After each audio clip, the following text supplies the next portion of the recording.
to My Food is Made with Love. I'm Nolly Rupert, and I'm going to be making peanut butter banana raisin cookies. It's an interesting combination, but I really enjoy them, and so do my kids. And I had someone else taste them, and they like them too, so they're kind of a big deal for me. First things first, we're going to get a mashed banana.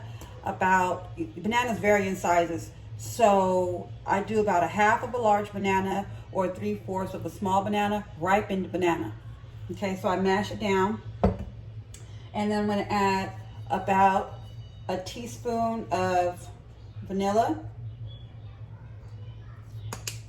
And then I'm gonna mix it. I should make sure I have a mixing spoon this time. I usually don't have one. Okay. Mix it in there with my mashed banana. And try to get that banana as fine as possible, but there will be some banana chunks unless you put it through a processor or something. But the banana chunks are okay because you do want to have the banana in the cookie, so it's pretty good. All right, so then this is a cup of peanut butter. All right, so a cup of peanut butter. I'll just slap some peanut butter across the counter. Put that in there, get it all in. I don't know what it is about peanut butter when you start to get older, but it is delicious. All right, I'm gonna keep this just in case I have to scrape my edges. Let me get the peanut butter off my fingers. Although I like to eat it, I don't like it on my hand. All right, so now I'm using brown sugar and white sugar. However, sometimes I just use raw sugar. I use 3/4 cup of raw sugar, but today, for the video, I'm gonna use a half a cup of white sugar and a 1/4 cup of brown sugar.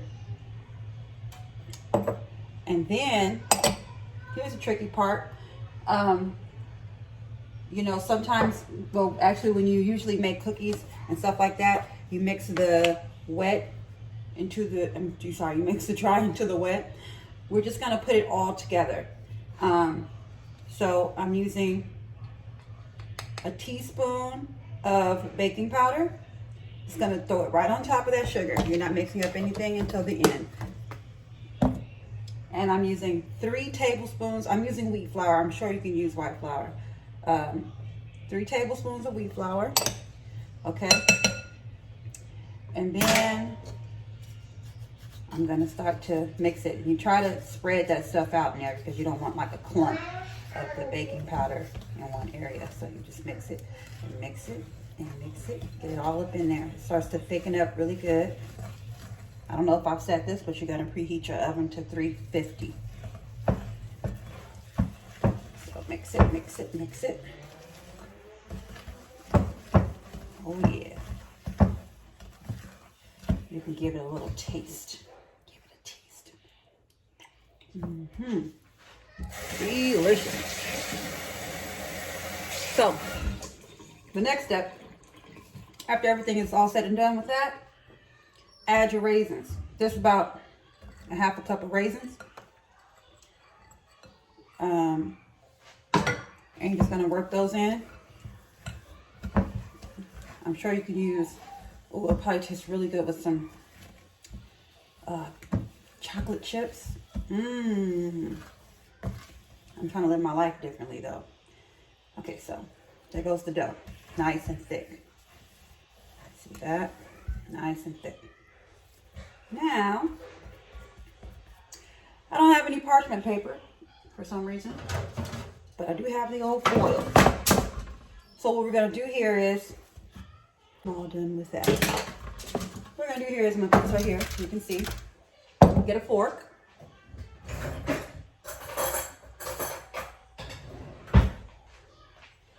Get your fork. You have to, I got peanut butter. How do I get peanut butter in there? Anyways, get the ball, make a little ball, of cookie. This is about 2 tablespoons of dough. Okay, place it on your cookie sheet, parchment paper, foil, whatever you can choose to do. Do that. 2 tablespoons. Spread them to about 2 inches apart from each other. You're gonna smash them because they don't spread very well. So you're gonna smash them with that fork, just like you would do regular peanut butter cookies. No.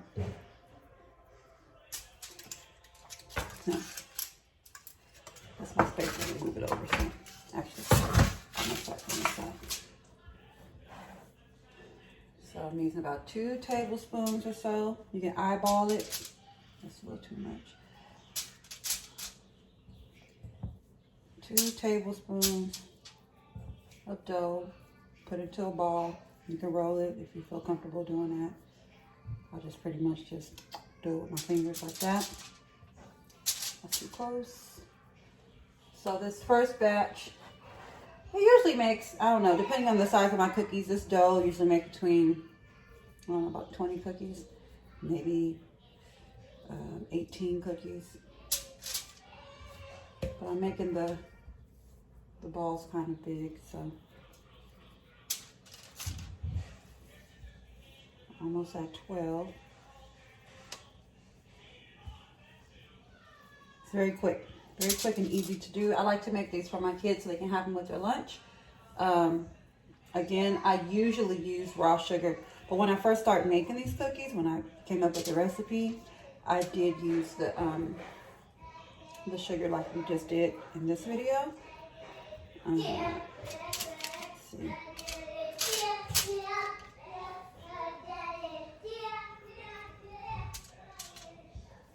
I think this one's a little too big. Take a little off the top. So, voila. A little bit off of there. All right, so then you press down. You can do the crisscross method because again, they're not going to spread much. You see, even after we push down on them, we still have plenty of space in between each cookie.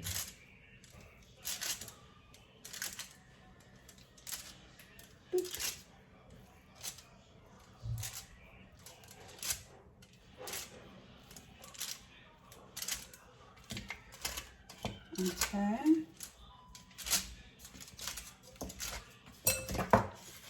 And there we have it.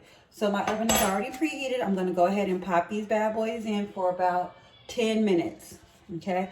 You can, I don't know, you know, this oven, when we moved here a few years ago, the oven came with an oven, and the oven cooked a little faster than where we previously lived. So, you know, ovens are like case by case. So eyeball it. You look at it, you say, okay, that doesn't look done. It's not a little bit brown at the bottom. Put it in for a minute or 2 more and see what happens. But I put these in for about 10 minutes, okay? Then, you know, let them come, anyway, 10 minutes. So I have a little bit of excess dough. And what I do with this dough is I store it in my refrigerator and I'll leave it in there for a couple of days or so. And what I do is I make little quick cookies, dough on deck for their lunch, for my kids' lunches. So while I'm making their lunch, I'll pop these into the oven. So by the time I'm done making everything, the cookies will be done. So I like that about this too. So I'll go ahead and store this in a Ziploc bag or a container or something like that and put it in the refrigerator sealed. All right, so here's the finished product. These were actually in the oven for about 12 minutes because I got caught up with my kids. As you can see, I took a bite. They are delicious. I hope you guys try them out. Like, share, and subscribe. Comment in the comment box and let me know how much you enjoyed them. Thank you so much for watching. Have a blessed day.